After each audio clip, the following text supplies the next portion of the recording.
এই মুহূর্তে বেজিংয়ে আছেন আমাদের সহকর্মী সাবরির রোজ। প্রধানমন্ত্রী তারেক রহমানের সফরসূচির বিস্তারিত জানবো তার কাছ থেকে। রোজ, আগামীকাল প্রধানমন্ত্রীর আর কি কি কর্মসূচি রয়েছে একটু জানাবেন।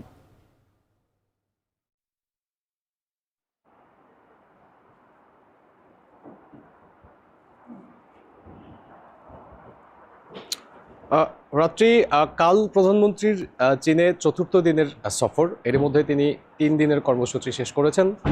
কালকের কর্মসূচিটি অত্যন্ত গুরুত্বপূর্ণ বাংলাদেশ সরকারের, এবং আনুষ্ঠানিকভাবে বলা যায় যে চীন সফরের যে শীর্ষ বৈঠকগুলো সেটি কাল থেকে শুরু হচ্ছে।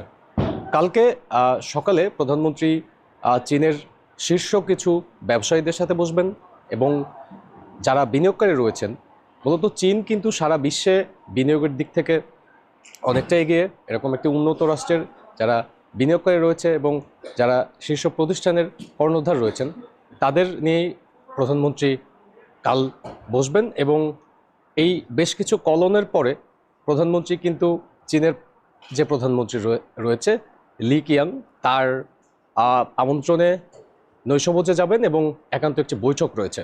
এই বৈঠকটি অত্যন্ত গুরুত্বপূর্ণ মনে করছে সংশ্লিষ্টরা। এবং এর পরের দিন চীনের প্রেসিডেন্ট শি জিনপিংয়ের সাথে কিন্তু তার আরেকটি বৈঠক রয়েছে।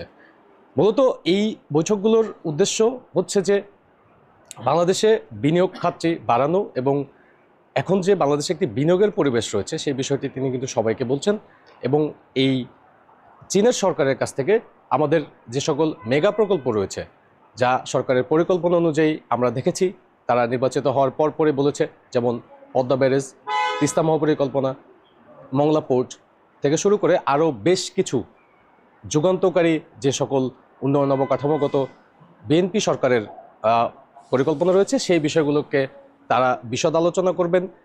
এবং এর পরবর্তীতে তারা আসলে কিভাবে কি বিনিয়োগ মাধ্যমে বা কারা সেটি করবে এই ধরনের একটি আলোচনা রয়েছে।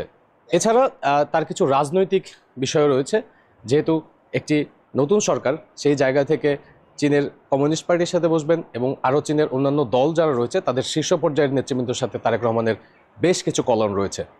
মূলত আমরা দেখেছি যে গেল 3 দিনে এবং সর্বোপরি মালয়েশিয়া থেকে শুরু করে চীন পর্যন্ত তারেক রহমানের প্রথম সফরে তারেক রহমান কিন্তু একটি বিষয়ে বেশ গুরুতর জোর দিয়েছেন, সেটি হচ্ছে যে মুক্তবাজার অর্থনীতি।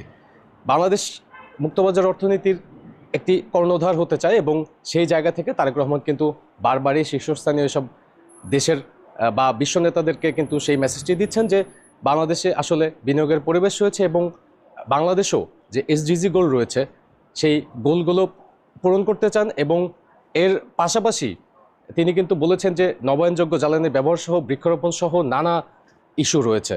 তো এই চীন সফরের বিষয়টি আরও অত্যন্ত গুরুত্বপূর্ণভাবে দেখছে বাংলাদেশ সরকার, যেখানে বাংলাদেশের উন্নয়ন অবকাঠামো এবং সামনের যে পরিকল্পনা রয়েছে সেই বিষয়গুলো নিয়ে বিশদ আলোচনা হবে।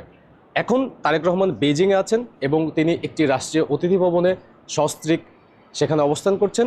কাল সকাল থেকেই তার আনুষ্ঠানিক যে কর্মসূচির কথাগুলো বললাম সেটি শুরু হবে। রাত্রি।